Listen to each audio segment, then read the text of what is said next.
नमस्कार साथियों, मैं मुकेश परिहार यूथ एकेडमी के यूट्यूब चैनल पर आपका हार्दिक अभिनंदन करता हूं, स्वागत करता हूं, वंदन करता हूं। हम चल रहे हैं गणित की तरफ और प्रतियोगिता परीक्षा की चलिए तो हम प्रतियोगिता परीक्षा की गणित पढ़ रहे हैं। प्रतियोगिता परीक्षा maths for all competitive exams, उसके लिए पढ़ रहे हैं। आज हमारा जो चैप्टर चल रहा है, ये तीसरा लेक्चर है उसका, दो चरी वाली रैखिक समीकरण। तो फर्स्ट चैप्टर में हमने 5 क्वेश्चन किए थे और उसके बाद सेकंड चैप्टर में हमने इक्वेशंस लेके उनको सॉल्व किए थे। आज लैंग्वेज वाले क्वेश्चंस हम पढ़ेंगे। तो लैंग्वेज वाले क्वेश्चन में डिस्क्रिप्शन बॉक्स में आपके 10 क्वेश्चन दे रखे हैं, आप जाके उसको डाउनलोड करिए और 10 क्वेश्चन को आप ध्यान रखिए। यहाँ पे 10 क्वेश्चन दे रखे हैं, उन 10 क्वेश्चन के लिए आपको 7 मिनट का समय लेना है। किसके लिए? 7 मिनट का समय लेना है और 10 क्वेश्चन के लिए 5 मिनट का समय लेना है। तो 5 मिनट के लिए बैंक व एसएससी, जो बैंक व एसएससी की तैयारी कर रहे हैं उनके लिए 5 मिनट, और दूसरी सारी जो एग्जाम के सीटेट के लिए, एमपीटेट के लिए, आरटेट के लिए, एमपी पुलिस के लिए, आर्मी के लिए, पुलिस के लिए, उनकी जो तैयारी कर रहे हैं उन सबको 7 मिनट के लिए ये लेके समय आपको करना है। ठीक है, बहुत ही सुंदर क्वेश्चन है, बहुत ही अच्छे क्वेश्चन है। टाइम पूरा अपना सही लिखना और बिल्कुल कंप्लीट, और इसके सॉल्यूशन को पूरा देखना। ठीक है, चलिए अब इनके सॉल्यूशन की तरफ हम चलते हैं। तो आपके पास आपने डिस्क्रिप्शन बॉक्स में करके 10 क्वेश्चन को सोल्व कर लिए होंगे। अब इसके बाद हम पहले क्वेश्चन की तरफ बढ़ते हैं। तो आपका जो पहला क्वेश्चन है बड़ा सुंदर है। दो संख्याओं का अंतर 26 है। क्या है? दो संख्याओं का अंतर क्या है? 26 है। माना कि पहली संख्या x, देखो मैं फिर बता रहा हूं, हम यहां पे दो चर मानेंगे हमेशा। एक तो x मानेंगे और एक क्या मानेंगे? y मानेंगे। ठीक है, एक क्या मानेंगे? x मानेंगे और एक क्या मानेंगे? y मानेंगे। तो x और y मान के हम करेंगे। देखो जहां जरूरत पड़ेगी बिना x y के भी करेंगे हम। ठीक है ना? तो एक पहले क्या है आपके पास? x, दूसरा क्या है आपके पास? y। अब क्या बोला? दो संख्याओं का अंतर 26। अंतर का मतलब होता है बड़ी संख्या में से छोटी संख्या घटाएंगे तो उनका अंतर कितना होगा? 26। हम मान लेते हैं कि x माइनस वाई बराबर कितना हो गया? 26। ठीक है, और एक संख्या दूसरी संख्या की 3 गुनी है। एक संख्या मतलब माना कि बड़ी संख्या अगर x है तो वह दूसरी संख्या की 3 गुनी है, यानी x बराबर कितना हो गया? 3y। इस प्रकार की संख्या समझ पा रहे हो ना? अगर पहली संख्या कितनी है? अगर बड़ी संख्या x है तो बड़ी में से छोटी घटाएंगे तो उत्तर कितना आएगा? 26। और बड़ी संख्या अगर x है तो वह छोटी संख्या की 3 गुनी है। ठीक है, तो संख्या बड़ी संख्या ज्ञात करिए। अब बड़ी संख्या, तो ये सवाल है, ये एक समीकरण बन गई, ये दूसरी समीकरण बन गई। अगर इस समीकरण को देखूं मैं तो ये समीकरण नंबर 1 और समीकरण नंबर 2 क्या बन जाएगी? x माइनस 3y बराबर 0। ये समीकरण नंबर 2। इसको आप कौन से विलोपन विधि से, प्रतिस्थापन विधि से सोल्व करके उत्तर निकाल सकते हैं। मैं फिर बता रहा हूं, ये है आपका व्युत्पत्ति। अगर हम क्लास 10th में आते और 10th में क्वेश्चन होता तो आप इस प्रकार से करते, 9th में होता तो ऐसा करते, पर अब हम यहां ऐसा नहीं करेंगे। हम इसको थोड़ा अलग ढंग से सोचेंगे। क्या बोला उसने? देखो फिर से देखो, दोनों का अंतर कितना है? 26, और एक संख्या दूसरी संख्या की 3 गुनी है। इसका मतलब होता है x और y का अनुपात कितना हो गया? 3:1। और उनका अंतर कितना दे रखा है? 26 दे रखा है। और अनुपात का अंतर कितना हो रहा है? 2। तो 26 अंतर दे रखा है उनका और अनुपात का अंतर है 2, तो 2 बराबर कितना हो गया? 13। तो 1 अनुपात बराबर कितना हो गया? 13। और 1 अनुपात बराबर 13 है तो बड़ी संख्या कितनी है? 3 गुनी है, तो 13 तिया कितना हो गया? 39। तो आपका उत्तर कितना होगा? 39। ये आपका उत्तर। ठीक है, समझ पाया आपको? इस प्रकार से करेंगे तो ये आपका सॉल्यूशन है, ऐसा करना है आपको। अब इन समीकरणों से करो तो समीकरण से, तो ये रहा समीकरण का सवाल साहब, इसको हटा देता हूं बीच में, ये है, ये पूरा, ये इस प्रकार से। अब इसको समीकरण से करेंगे हम तो यहाँ पे क्या होगा? x के, तो ये माइनस हो जाएगा, ये माइनस का प्लस हो जाएगा और ये माइनस हो जाएगा, ये से कट गया। यहाँ पे 3y में से एक y गया, कितना बचा? 2y बचा और 26। तो y बराबर कितना हो गया? 13। y बराबर 13 हो गया तो x क्या है? 3 गुना, तो 13 कितना हो गया? 39। तब भी आ जाएगा उत्तर आपका। तो इस प्रकार से ये आपका जो 9th और 10th के अकॉर्डिंग करे तो हम इसको समीकरण को करेंगे, पर मैं आपको डायरेक्ट बताऊं। अब इसको फिर डायरेक्ट सोचिए, दो संख्याओं का अंतर कितना है? 26। एक संख्या क्या है? 3 गुनी, और एक को क्या है? 1। तो 3 और 1 का अंतर कितना होगा? 2। 2 बराबर कितना है? 26 का, तो 1 बराबर कितना है? 13। 1 बराबर 13 है तो 3 गुनी कितनी होगी? 13 39। उत्तर। सवाल की जितनी प्रैक्टिस करोगे उतना फायदा होगा और इससे आपका सवाल क्या हो जाएगा? जल्दी हो जाएगा। ठीक है, आपको इस सवाल को मैंने समीकरण बना के भी बताया, दूसरे तरीके से बताया और हवा में बताया। ठीक है, चलते हैं हम हमारे अगले क्वेश्चन की तरफ, क्वेश्चन नंबर 12। अब क्वेश्चन नंबर 12 क्या है? दो समपूरक कोणों का। देखिए यहां पे समीकरणों में सारे आएंगे, ज्यामिति के सवाल भी आ जाएंगे, ट्रेन वाले सवाल भी आ जाएंगे, नावधारा के भी आ जाएंगे, उम्र के भी आ जाएंगे, भिन्न के भी आ जाएंगे। सारे सवाल इसमें मिक्सअप रहते हैं क्योंकि समीकरण का हल है, अपन तो हल पढ़ रहे हैं। दो समीकरणों को, दो चर वाले रैखिक समीकरणों का हल कैसे किया जाता है उनको पढ़ रहे हैं। अब उनका उपयोग भिन्न में भी हो सकता है, उनका उम्र में भी हो सकता है, उनका आपके नावधारा में भी हो सकता है, उनका आपका जो उसमें आपके चाल दूरी समय में भी हो सकता है। ठीक है, चलिए तो दो संपूरक कोण, पहली बात तो संपूरक कोण, मैं ज्यामिति का पूरा चैप्टर आपको पढ़ा चुका हूं। और संपूरक कोण को होते हैं जिन दो कोणों का योग 180 डिग्री होता है, जिन दो कोणों का योग 180 डिग्री होता है उसको संपूरक कोण बोलते हैं। अगर एक कोण x है और दूसरा कोण y है तो उन दोनों कोणों का योग कितना होगा 180 डिग्री, यानी वो संपूरक कोण होंगे। ठीक है, अब उसके बाद क्या हो रहा है, बड़ा कोण छोटे कोण से 18 डिग्री अधिक है। बड़ा कोण माना कि x मान लेते हैं, तो छोटे कोण से वो 18 डिग्री अधिक है। हो रहा है, क्या हो रहा है, फिर से दो कोणों का योग, संपूरक कोण का मतलब होता है दोनों कोणों का योग 180 डिग्री, और बड़ा कोण छोटे कोण से 18 डिग्री अधिक है। बस ये समीकरण होगी। इस समीकरण को लिखो तो x माइनस वाई बराबर कितना हो गया 18, यानी दोनों का 180। देखिए जब भी दो चीजों का योग दे रखा हो और दो चीजों का अंतर दे रखा हो तो कुछ नहीं करना, उनको दौड़ के 2 का भाग दे दो, बड़ी संख्या आ जाएगी। ध्यान से सुनो, फिर से दो संख्याओं का योग दे रखा हो, दो संख्याओं का अंतर दे रखा हो तो हमेशा दोनों को जोड़ के 2 का भाग दे दो, हमेशा बड़ी संख्या आ जाएगी। देखिए यही होता है यहां पे x और x कितना हो गया 2x, y से y कट जाएगा, 180 और 18 कितना होगा 198, और 198 में x, तो 198 में कितना होगा 2 का भाग लगा देंगे तो कितना हो जाएगा 99। 99 मतलब होता है बड़ा जो कोण हो जाएगा, वो बड़ा कोण निकालना है आपको, तो बड़ा कोण कितना होगा 99, और 99 में से 18 जाएगा तो छोटा कोण कितना हो जाएगा y बराबर कितना हो जाएगा 81, और इन दोनों को जोड़ेंगे तो 180 होगा, और ये दोनों संपूरक कोण है। ठीक है, डायरेक्ट उत्तर है। समझ पा रहे हो? अब इसको फिर हवा में करने की कोशिश, देखिए प्रैक्टिस से ही आप हवा में कर पाओगे, क्योंकि इस प्रकार की चीजें हवा में कैसे, देखो सर क्या बोला है, दो संपूरक कोणों का योग कितना है, दो संपूरक कोणों में बड़ा कोण छोटे से 18 दिख रहे थे, इसका मतलब होता है दोनों का डिफरेंस कितना रहेगा। देखो जब भी वो बात करे कोई भी अधिक या कम की, वो बोलेगा कि राम की उम्र श्याम से 15 वर्ष ज्यादा है, या श्याम की उम्र राम से 15 वर्ष ज्यादा है या कम है। तो जब भी वो ज्यादा की बोले कम की बोले, इसका मतलब होता है उनका उम्र का अंतर कितना हो या उनका डिफरेंस कितना है, वो संख्या है। तो यहां पे बोला कि वो उसका अधिक है, इसका मतलब होता है उन दोनों के बीच में डिफरेंस कितने का है 18 का। अगर उन दोनों के बीच में डिफरेंस कितने का है 18 का है, और उनका योग कितना है 180, क्योंकि दोनों संपूरक कोणों का योग कितना होता है, पूरक कोणों का योग 90 डिग्री होता है, संपूरक का कितना होता है 180, तो 180 उनका योग है और अंतर कितना है 18, तो 180 और 18 कितना होता है 198, 198 में 2 का भाग दिया 99, बड़ा कोण 99, छोटा कोण 99 में से 18 जाएंगे तो 81, तो हो गया ये सब हवा। देखो बिल्कुल बिना कोई कलम चलाए आपने भी सवाल कर दिया, समझ पा रहे हो। चलिए अब हम बढ़ते हैं हमारे अगले क्वेश्चन की तरफ। ध्यान रखिएगा हमारे इस किसी भी चैप्टर को पढ़ने के लिए आपको शुरू से पढ़ना पड़ेगा। दो और चरों वाले रैखिक समीकरण का एक पहला लेक्चर लिया था जिसमें 5 क्वेश्चन करवाए, दूसरा लेक्चर लिया था जिसमें 10 क्वेश्चन करवाए। अगर वो 15 क्वेश्चन अगर आपको समझ में आते हैं तभी आप जाके यहाँ पे बढ़ना, नहीं तो मत पढ़ना, ठीक है, नहीं तो आप सोचोगे कि आपको समझ में नहीं आ रहा है। चलिए चलते हैं हम हमारे अगले क्वेश्चन की तरफ। एक क्रिकेट टीम के कोच ने 7 बल्ले तथा 6 गेंद रुपए 38 में, यानी 7 बल्ले तथा 6 गेंदे, है ना, कितने रुपए में खरीदी 3800 रुपए में खरीदी। ठीक, अब उसके बाद क्या कह रहा है वो, बाद में उसने 3 बल्ले खरीदे और कितनी गेंदें खरीदी 5 गेंदें खरीदी। वो कितने में खरीदी 1750 रुपये में।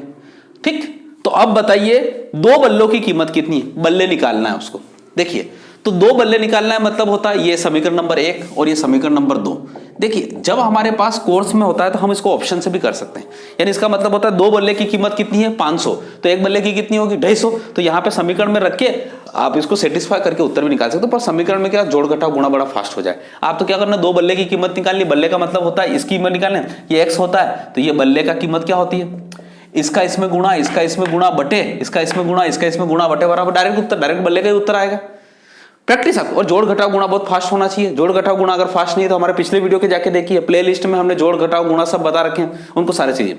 ठीक है, अब देखो अब यहाँ पे बहुत सारा बोलेंगे सर डायरेक्ट गुणा, x की वैल्यू जब भी ये मतलब x होता है, मतलब ये इधर की वैल्यू निकालने के लिए इसका इसमें गुणा करते हैं। 38 में 5 का गुणा करिए, 38 में 5 का गुणा करने मतलब होता है 1900 या 19,000। 38 में 5 का गुणा करने का मतलब होता है 19, और 19 का मतलब होता है 19,000। ठीक है, अब आप सोचो ये सोच सकते सर 38 में 5 का गुणा कर रहे हैं तो इसका आधा होगा, तो 38 का आधा कितना होता है 19, और उसके 3 जीरो लगा तो 19,000 हो गया।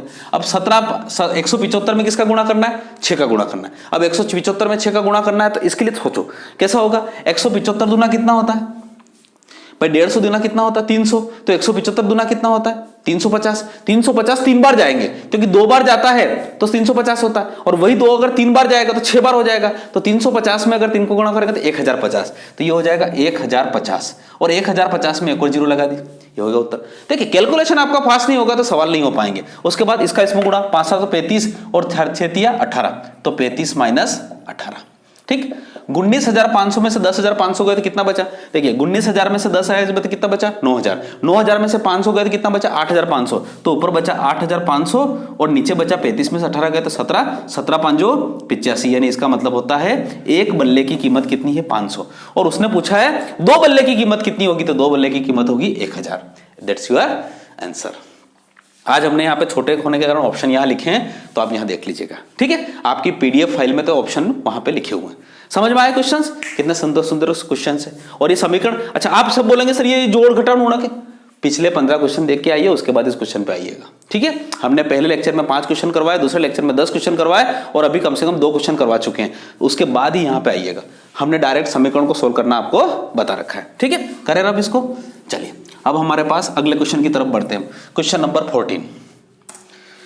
एक नगर में एक टैक्सी के भाड़े में एक नियत भाड़े के अतिरिक्त चली गई दूरी पर भाड़ा सम्मिलित किया जाता है, ठीक है। 10 किलोमीटर की दूरी के लिए भाड़ा रुपए 105 है, और 15 किलोमीटर की दूरी के लिए भाड़ा रुपए 155 है। तो नियत भाड़ा तथा प्रति किलोमीटर भाड़े की गणना करते हुए एक व्यक्ति को 25 किलोमीटर यात्रा करने के लिए कितना भाड़ा देना होगा? बहुत ही सुंदर क्वेश्चन है, ध्यान रखिएगा। देखिए एक सोचिए, आप यहां से बैठते हो, यहां से बैठते हो, तो नियत भाड़ा का मतलब होता है कि बस आप बस में बैठ गए तो आपको उतना भाड़ा तो देना ही है भाई। नियत भाड़ा का मतलब होता है कांस्टेंट। तो आप मानेंगे नियत भाड़ा है वो है X रुपये, ठीक। और उसके बाद जब आप बैठ जाते हो, नियत भाड़ा का मतलब होता है उसमें बैठने का पैसा। बैठने का पैसा कितना है? माना कि X रुपये। अब उसके बाद आपने 5 किलोमीटर गए तो वो फिर 5 किलोमीटर में उतना रुपये जोड़ देगा कि 2 रुपये, 3 रुपये, 4 रुपये। तो उसके बाद यहां पे नियत भाड़ा, तो क्या हो रहा है? एक टैक्सी में भाड़े में एक नियत भाड़े के अतिरिक्त दूरी का भाड़ा, दूरी का भाड़ा प्रति किलोमीटर, प्रति किलोमीटर कितना होगा? माना कि Y रुपये हो, कितना हो? नियत भाड़ा कितना हो? X रुपये, और दूरी का भाड़ा प्रति किलोमीटर के हिसाब से कितना हो? Y रुपये। तो अब देखो सवाल में क्या कह रहा है उसने, 10 किलोमीटर की दूरी, यानी इसका मतलब होता है 10 किलोमीटर जाता है तो 10 किलोमीटर में X रुपये तो हमेशा लेता है। वो कितना लेता है? X रुपये तो लेगा ही लेगा। उसके बाद 10 किलोमीटर का जो पैसा लेगा वो Y का गुणा करके लेगा। कितना का गुणा करके लेगा? Y का। माना कि 10 किलोमीटर का वो लेगा 5 रुपए प्रति किलोमीटर के हिसाब से, तो 50 रुपए ले लेगा। तो इस प्रकार से तो इस 10 किलोमीटर की दूरी का कीमत कितनी हो जाएगी? 10Y। और ये दोनों मिलकर जब वो कंडक्टर को देगा तो उसके लिए उसको कितना रुपए देना पड़ेंगे? 105 रुपये। यह आपकी पहली समीकरण हो गई। उसके बाद दूसरी समीकरण क्या कह रही वो, अब 15 किलोमीटर दूरी के लिए भाड़ा रुपये 155 है, यानी इसका मतलब होता है X रुपये तो उसको देना ही पड़ेगा, और उसके बाद उसको देना पड़ेगा 15Y, और उसके बाद कितना रुपया है उसके पास? हाँ कितना? 155 किलोमीटर, ठीक। अब यहां पे आप सवाल करते हैं। देखिए अब यहां से आप सवाल करिए तो कैसे करेंगे? चलिए, गर्मी बहुत ज्यादा है साहब, है ना। चलिए क्वेश्चन नंबर 2, अब इसको सोल्व करते हैं। सोल्व करते मैं आपको बताऊंगा, यहाँ पे डायरेक्ट तरीका बताऊंगा। x से x गया, ये माइनस, ये माइनस, ये माइनस। देखिए कभी मैं विलोपन विधि का प्रयोग कर रहा हूं, कभी मैं वज्र गुणन विधि का प्रयोग कर रहा हूं, और कभी प्रतिस्थापन का। तो डिपेंडिंग ऑन सिचुएशन आपको सारे हथियार पता होना चाहिए, जिससे क्या होता है जब जहां जरूरत पड़ेगी वैसा कर सकते हैं। मैं यहाँ पे विलोपन का प्रयोग कर रहा हूं, तो x से x गया, माइनस 15y में से गए तो माइनस के 5y, और 155 में से 5 गए तो कितना बचा? 50, माइनस के 50, तो माइनस से माइनस गया तो y बराबर कितना हो गया? 10। y बराबर 10 हो गया, ठीक। y बराबर 10 हो गया, तो अब क्या कह रहा है वो? 25 किलोमीटर यात्रा करने के लिए कितना समय? तो y बराबर 10 हो गया, तो y बराबर 10 यहां रखो, यहां रखो, तो 10 तो कितना होता? 100, 105 में से 10 गए तो कितना बचा? 5 बचे, तो x बराबर कितना हो गया? 5, ठीक। अब वो क्या कह रहा है? 25 किलोमीटर के लिए भाड़ा, मैं आपको हवा में करके बताऊंगा इसी सवाल को। 25 किलोमीटर के लिए यात्रा करने के लिए कितना भाड़ा देना होगा? तो 25 किलोमीटर का मतलब होता है नियत भाड़ा तो लेगा ही लेगा, और 25 किलोमीटर का मतलब होता है 25 गुणित y लेगा, वो ऐसे ही लेगा ना, ठीक। तो अब देखो यहां पे x क्या है आपके पास? 5। यहां पे क्या हो रहा है? नियत भाड़ा आपने क्या माना था? x माना था, तो नियत भाड़ा कितना हो गया? सॉरी, नियत भाड़ा कितना हो गया आपके पास? 5। ठीक। अब उसके बाद y कितना हो गया आपके 25 गुणित 10, 25 गुणित 10, तो 25 गुणित 10 कितना होता है 250, 250 में 5 जोड़ा तो कितना होगा 255, यानी आपका 255 रुपये का किराया होगा। ये भाड़ा कितना होगा 255। अब इस सवाल को हवा में करते हैं। देखो ये कुछ नहीं है सवाल, तो नियत भाड़ा तो दोनों में है, तो देखो यहां पे क्या कर रहा है वो 10 किलोमीटर की दूरी चल रहा है तो 105 ले रहा है। बहुत ध्यान से सुनना है इस सवाल को। और 105 की दूरी चल रहा है तो कितना ले रहा है वो, सॉरी 15 किलोमीटर चल रहा है तो 155 ले रहा है। तो इसका मतलब होता है 10 किलोमीटर पे चलने पर 105 ले रहा है और 15 किलोमीटर पे चलने पर 105 ले रहा है। ये तो बदला ही नहीं। अब ये बदला नहीं, इसका मतलब होता है इन दोनों के बीच का डिफरेंस कितना 5, तो इन दोनों का डिफरेंस कितना 50, तो 5 बराबर 50, तो 1 बराबर कितना 10, तो इसका मतलब होता है ये तो 10 आ ही चुका है। ये देखो आपने y बराबर 10 लिखा, बिना आप समीकरण लिखे भी लिख सकते हैं। y बराबर कितना आ चुका है 10।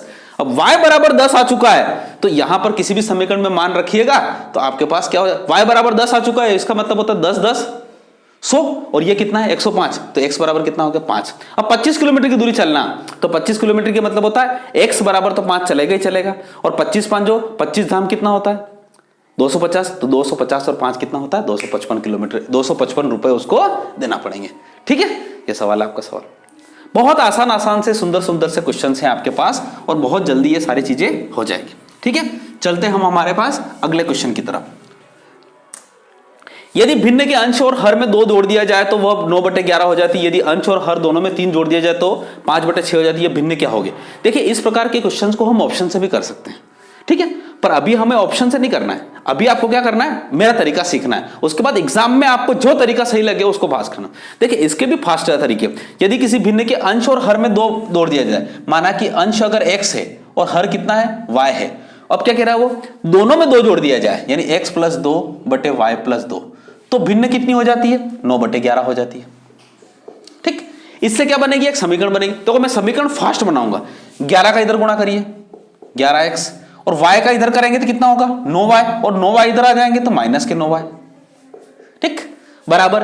अब यहां पे क्या होगा 9 दूनी 18 और 11 दूना 22, 22 उधर जाएंगे तो 18 में से 22 जाएंगे तो -4, तो डायरेक्ट समीकरण नंबर 1। ऐसा नहीं कि आपको समीकरण मिले 3-4 स्टेप बनाओ और समीकरण बनाओ, ये चीज फास्ट होना जाना चाहिए। उसके बाद क्या बोल रहा है, तो वह 9/11। यदि अंश और हर दोनों में 3 जोड़ दिया जाए, यानी अंश और हर दोनों में 3 जोड़ दिया जाए, तो भिन्न कितनी हो जाती है 5/6 हो जाती है। कितनी हो जाती है 5/6 हो जाती है। तो अब इसको भी समीकरण के लिए सवाल, 6 का इधर गुणा किया 6x माइनस 5y, 6 तिया 18, 5 तिया 15। ठीक है, अब यहां पे क्या हो रहा है 6 तिया 18 और 5 तिया 15, तो समीकरण क्या बनेगी, देखो 6 तिया 18 और 5 तिया 15, 15 में से 18 गए तो कितना बचा -3, समीकरण नंबर 2। क्या है समीकरण बना, कौन सा नंबर का सवाल है 15 नंबर का। तो क्या है समीकरण बनी क्या नहीं बनी, 6x माइनस 5y बराबर -3। अब इनको क्या निकालना है, इसकी भिन्न निकालना है। अगर आपको इसको भिन्न निकालना है अगर आपको इसकी भिन्न निकालना है तो इन दोनों समीकरणों को आपको क्या करना पड़ेगा, बैलेंस करना पड़ेगा। अब इस समीकरण के लिए डायरेक्ट x की वैल्यू निकालते हैं। ये देखो x की वैल्यू क्या करना है, इसको हटा दो, ये रहा। अब इसका इधर गुणा, माइनस माइनस प्लस 5 चौक 20, माइनस माइनस प्लस पर सूत्र का माइनस, तो 9 तिया 27। ठीक, उसके बाद 5 11 5 55 माइनस के 55 और 9 छंग 54, माइनस माइनस प्लस 54, तो कितना होता है -20 में 27, तो माइनस के 7 और ये माइनस का 1, तो कितना हो गया 7 उत्तर कितना। तो x बराबर कितना हो गया 7। x बराबर 7 का मतलब होता है अंश आपका कितना आ चुका है 7।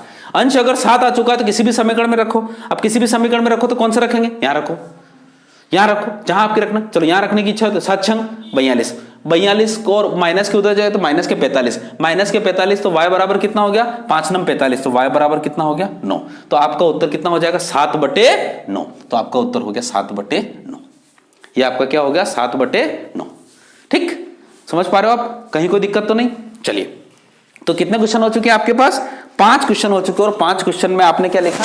ये भिन्न वाला सवाल। अब इस भिन्न में समीकरण है, इसको जनरली हम सजेस्ट करते हैं कि इस प्रकार के सवालों को आप ऑप्शन से करिए। ऑप्शन से क्या होता है, आपको क्या कर रहा है, जैसे कि उसमें जनरली कहा है क्या है, दोनों जोड़िए x + 2, यानी अगर आप थोड़ी देर के लिए इस 9 में 2 जोड़े तो कितना हो जाता है 11, और 11/9, तो 11/9 बन रहा है क्या? नहीं बन रहा है, तो ये सवाल गलत है। अगर 9/7 गलत है तो 5/7 भी गलत है, 8/7 तो 7/9 आप लिख सकते हैं इसको। ठीक है, तो इस प्रकार से ऑप्शनल मेथड से भी इस सवाल को किया जा सकता है। ठीक है, चलते हैं हम आगे, बिल्कुल धीरे धीरे आगे बढ़ते हैं। देखिए थोड़ा सा स्पीड में फास्ट रखता हूं, जरूरी है थोड़ी। क्वेश्चन नंबर 16, 5 वर्ष बाद रमेश की आयु उसके पुत्र की आयु के 3 गुनी है। देखिए इस सवाल को मैं XY के करवाने के बजाय आपको मैंने एक विधि बता रखी है अनुपात वाली। इससे पहले वाले मैंने सवाल में बताया था आपको, एक चर वाली रैखिक समीकरण में भी आई थी, वो आई थी ना। मैं यहाँ पे 2 चर बना के ना सवाल को आपका टाइम वेस्ट नहीं करना चाहता। 5 वर्ष बाद, 5 वर्ष बाद मतलब +5, रमेश की आयु उसके पुत्री की आयु की क्या हो रही है? 3 गुनी है, तो 3:1 है। ठीक, बहुत सुंदर। और 5 वर्ष पूर्व यानी -5 वर्ष पूर्व रमेश की आयु उसके पुत्री की आयु से 7 गुनी है, मतलब 7:1। ठीक, ये ऐसा बोल रहा है, कहीं कुछ नहीं है। इसमें आपको बताया था मैंने इन दोनों का डिफरेंस। देखिए ये वर्तमान है, वर्तमान से 5 वर्ष पहले और 5 वर्ष बाद का डिफरेंस कितना होगा? 10। तो यहां पर जो डिफरेंस होगा वो 10 होगा, तो 10। उसके बाद इन दोनों का डिफरेंस कितना होगा? 6, ये लेते हैं। और उसके बाद 3 एकम 3 और 7 एकम 7, 7 में से 3 गया कितना बचा? 4। 10 छंग 60, 60/4 मतलब 15, यानी 1 अनुपात बराबर कितना हो गया? 15। ये डायरेक्ट मैंने आपको बताया था एक चर वाले रैखिक समीकरण में भी। बिल्कुल कोशिश करिए, उम्र का अनुपात में इस प्रकार के सवाल आते हैं तो बिल्कुल करिएगा। इस प्रकार के एक और सवाल है और भी करवाऊंगा मैं आपको। ठीक है, समझ पाए? और ये मैंने एक चर वाले रैखिक समीकरण में भी करवाए थे, समझ पाए? तो यहां पे कितना? 1 अनुपात बराबर 15, 1 अनुपात बराबर, तो ये 15 यहां पे हो जाएगा, 15 यह कितना हो जाएगा? 45, और 15 एकम 15। ठीक, तो रमेश की आयु 5 वर्ष बाद कितनी होगी? 45 होगी। तो वर्तमान में कितनी होगी? 40। उसकी पुत्री की आयु 5 वर्ष बाद कितनी होगी? 15। तो आज कितनी होगी? 10। इसने क्या पूछा है आपके पास? पिता की वर्तमान आयु क्या है, यानी रमेश की वर्तमान आयु क्या है? तो रमेश की वर्तमान आयु जाएगी आपकी 40 वर्ष। ठीक है, कहीं कोई दिक्कत आपके पास? चलिए हम आगे बढ़ते हैं अगले क्वेश्चन की तरफ। और ये चीजें आपको समझ में आना चाहिए। ये एक अनुपात निकलता है, तो इसमें क्या होता है? फार्मूला होता है 1/2/3, और ये होता है 1 अनुपात बराबर। इसको मैं कई बार लिखवा चुका हूं, 1, 2 और ये क्रॉस गुणा करते हैं तो ये क्या होता है? 3, क्रॉस गुणा करके 3। ठीक है, इस प्रकार के सवाल को एक चर रैखिक समीकरण में मैंने बताया था। बिल्कुल हमारे साथ चलिए, मजा आएगा इसमें। ठीक है, अब उसके बाद हमारे पास अगला क्वेश्चन की तरफ बढ़ते हैं। 4 वर्ष पूर्व ए तथा बी की आयु की 11:4 है। 4 वर्ष पूर्व मतलब ए और बी, ये भी बहुत शानदार क्वेश्चन है, 11 और 14। और 4 वर्ष बाद उनकी वर्तमान आयु की उम्र कितना हो जाएगा? 13:16। ठीक, तो डायरेक्ट हम लिखेंगे 1 अनुपात बराबर कितना? देखो 4 वर्ष पूर्व और 4 वर्ष बाद का अनुपात कितना होगा? 8। ध्यान रखिएगा, ये वर्तमान 4 वर्ष पूर्व 4 वर्ष बाद दोनों का डिफरेंस कितना हुआ? 8। 13 और 16 का डिफरेंस कितना हुआ? 3। 16 में 13 का गुणा किया तो 176, 13 में 14 किया तो 13। देखिए दो संख्याओं के बीच में डिफरेंस 1 का हो तो बड़ी छोटी संख्या के वर्ग में उसी को जोड़िए। 13 का वर्ग 169, 169 में 13 जोड़ेंगे तो 182। ठीक, 8 दिया कितना होगा? 24। और यहां पे कितना होगा? 176 में से 182 जाएंगे तो कितना बचेगा? 6। तो 6 चौक 24। तो 1 अनुपात बराबर कितना होगा? 4। 1 अनुपात बराबर 4 होगा तो ए की उम्र हो जाएगी 44 और बी की उम्र हो जाएगी 14 चौक 56। परंतु ये 4 वर्ष पहले की है, तो वर्तमान कितनी हो जाएगी? 4 वर्ष पहले की, ध्यान रखिएगा। 4 वर्ष पहले मेरी उम्र 44 है, तो आज कितनी होगी? 4 और बढ़ जाएगी, तो आज कितनी होगी मेरी? 48 वर्ष। तो इस प्रकार से ए की उम्र कितनी हो जाएगी? 48 वर्ष। ये आपका उत्तर है। कहीं कोई दिक्कत? चलिए आगे चलते हैं। एक भिन्न 1/3। देखिए सवाल फिर बड़ा सुंदर सा सवाल है। एक भिन्न 1/3 हो जाती है जब उसके अंश में 1 घटाया जाता है, यानी अगर भिन्न x/y हो। बहुत प्यारा क्वेश्चन है। भिन्न में क्या होता है? अंश में से 1 घटाया जाए, तो अंश में से 1 घटाया जाए तो भिन्न कितनी हो जाती है? 1/3 हो जाती है। इसको अगर समीकरण को चर बनाते हैं तो क्या हो जाएगा?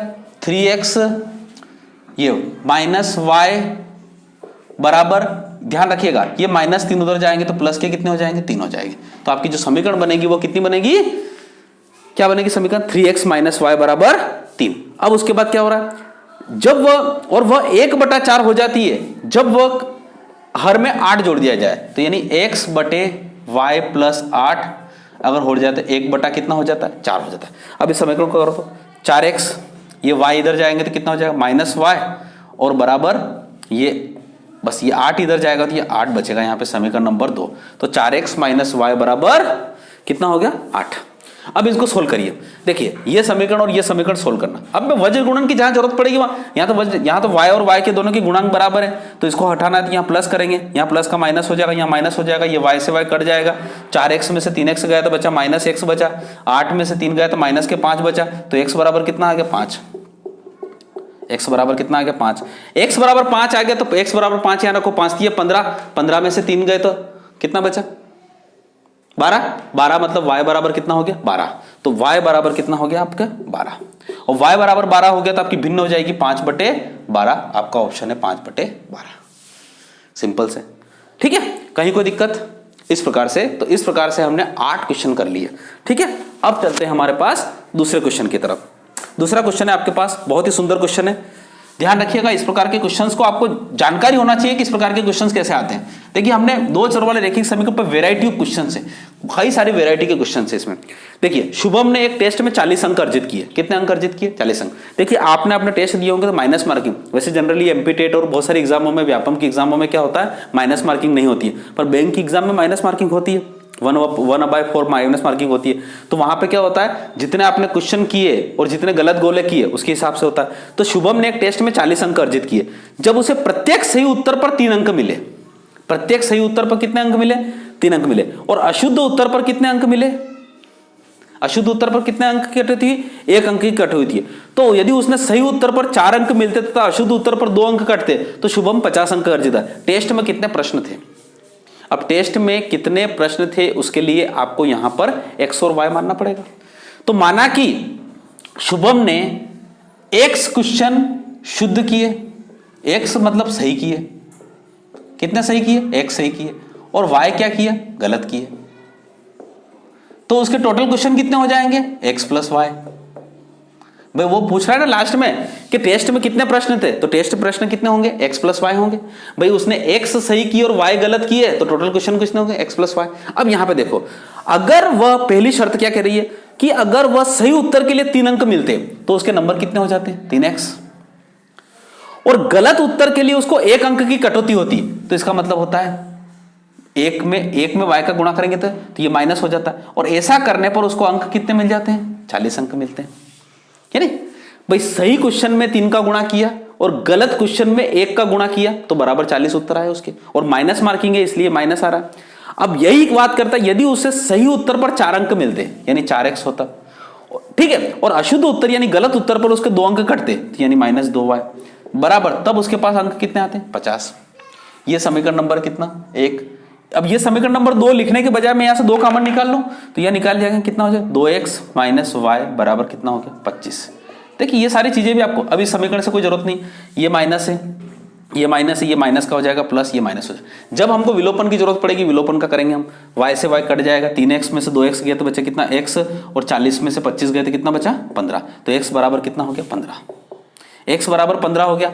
यानी इसका मतलब होता सही जो क्वेश्चन थे वो कितने थे 15 थे। अब 15 x बराबर कितना हो गया 15, तो 15 दिया कितना हो गया 45, 45 का मतलब होता 40 में से 45 गए तो कितना बचा -5, -5 मतलब y बराबर कितना हो गया 5, यानी गलत क्वेश्चन की संख्या कितनी है 5, तो 15 और 5 कितना हो गया 20, तो इसका मतलब होता है टोटल क्वेश्चन की संख्या कितनी होगी 20। कहीं कोई दिक्कत, टोटल क्वेश्चन की संख्या कितनी होगी 20। आया समझ में? बहुत सुंदर सुंदर क्वेश्चन हैं, इनको आपकी कॉपी में लिखिए और इनको रिवाइज करिए, मजा आएगा आपको, ठीक है। Last question of the test, 20वां टेस्ट नहीं, इसके बाद और क्वेश्चन आएंगे, पर आज के दिन का लास्ट क्वेश्चन। एक राजमार्ग पर 2 स्थानों ए और बी की दूरी 100 किलोमीटर है, 100 किलोमीटर की दूरी है। बहुत प्यारा क्वेश्चन है। ये एक राजमार्ग है, ये ए है और ये बी है, और ये यहां के बीच की दूरी कितनी है 100 किलोमीटर, ठीक, बहुत बढ़िया।